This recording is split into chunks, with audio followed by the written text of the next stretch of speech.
On today's episode, we're talking about something we've all got circled on the calendar. Let's talk about surviving the end of the school year. Hey, welcome to Me Time Minutes, your quick self care boost and honest mom conversation in the middle of a busy week.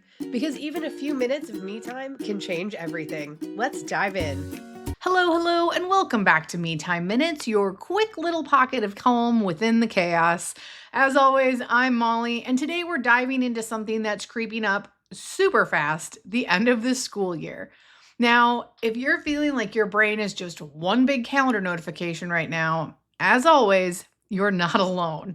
May and June can often feel like December's chaotic twin. It's back to back field trips, spirit days, final projects, teachers' gifts, concerts, graduation parties, and somehow you're supposed to keep all the regular life stuff going too. Housework, work, family life, all while holding space for the emotional weight of watching your babies close another chapter. It's a lot. And it's not you. You're doing the best you can. This is just a really tough season. So first things first, I want to remind you, you are doing enough, even when you feel like you're barely holding it together. This time of year is not about perfection. It's about getting through it with your sanity mostly intact. So today, I want to share with you a few ways that you can protect your peace while surviving this crazy season. The number one thing that I want you to focus on is prioritizing your calendar like your life depends on it, because your sanity certainly does. So, not every event or task has to be a yes. We've talked about this a lot. Seriously, look at the invitations and the requests coming in and give yourself permission to ask, is this necessary? Will this bring me or my family joy? Is this something only I can do? If the answer to any of those questions is no, it's okay to skip it. Your presence, while valued and important, is not required everywhere all the time. My favorite line from one of my favorite movies growing up is "You can't ride two horses with one ass, sugar bean," from Sweet Home Alabama. And it's true, because moms are constantly trying to spread themselves too thin and be everywhere and be everything all at once. It's not possible, and you have to make time for yourself. Number 2 on this list of ways to maintain your sanity, say no and mean it, and do not feel bad about it. You don't need to bake 48 homemade, organic, gluten-free cupcakes for the class party unless you actually want to do it, unless it brings you joy. Store-bought is okay. Good enough is good enough. Say it again. Good enough is good enough. You need to set boundaries and stick to them. You're not letting people down. You're taking care of yourself, and that's the best way for you to take care of your family. Number 3, my personal favorite, delegate like the badass boss bitch you are. Let your partner handle the teacher's gifts this year. No, they're not going to be a handcrafted Cricut inscribed coffee mug with your kids' 5 highlights of the school year, unless that's what your husband's into doing. But he can do it. Or have your kids write a thank you note. When my son was in pre-K, he absolutely adored his teachers, and I just had him make cards for them, and they loved it, right? Like, it doesn't have to be something crazy and elaborate. Ask your friend to carpool. Trade favors with other moms around you. Outsource when you can. You don't have to do it all and handle it all on your own. This next one is hard for a lot of us. Number 4 is build in breathing room and protect it like it's your other child. Sprinting through the end of the year can leave you completely fried if you are not careful about it. So here's the move. Block off recovery time now. A quiet morning after the last day of school, A no plan Saturday. And no plan Saturdays do not mean you sit and clean or deep clean or pressure wash or whatever. A no plan Saturday means you just hang out and go wherever the wind may carry you, which could most likely be the couch and Bravo.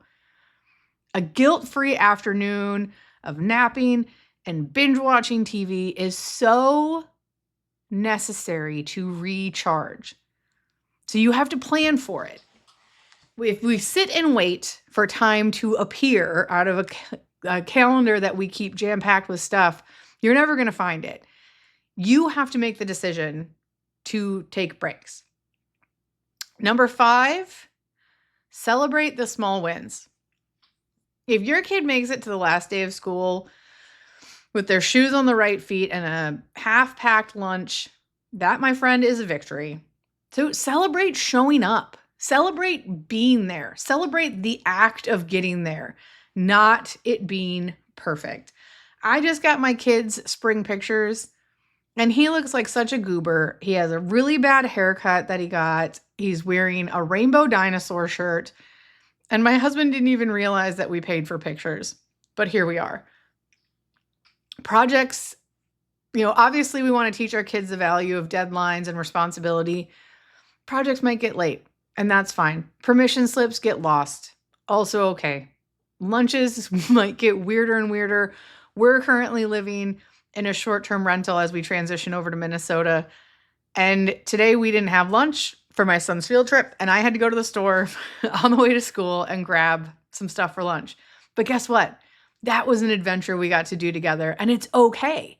It's okay to not be living in this perfect, Better Homes and Gardens, Oprah magazine, HGTV style mom life. That's not fucking reality. And I cannot emphasize that point enough.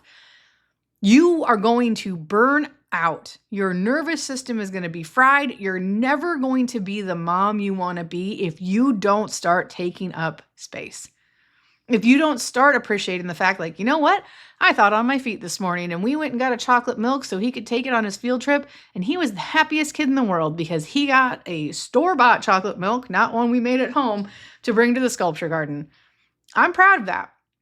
I'm proud of the days that my kids go to school with matching socks and their shirts on the right directions. That's a win. And we need to start acknowledging that, hey, good enough is good enough and my kids are happy. And the last thing that I want to bring up with you today, this is hard.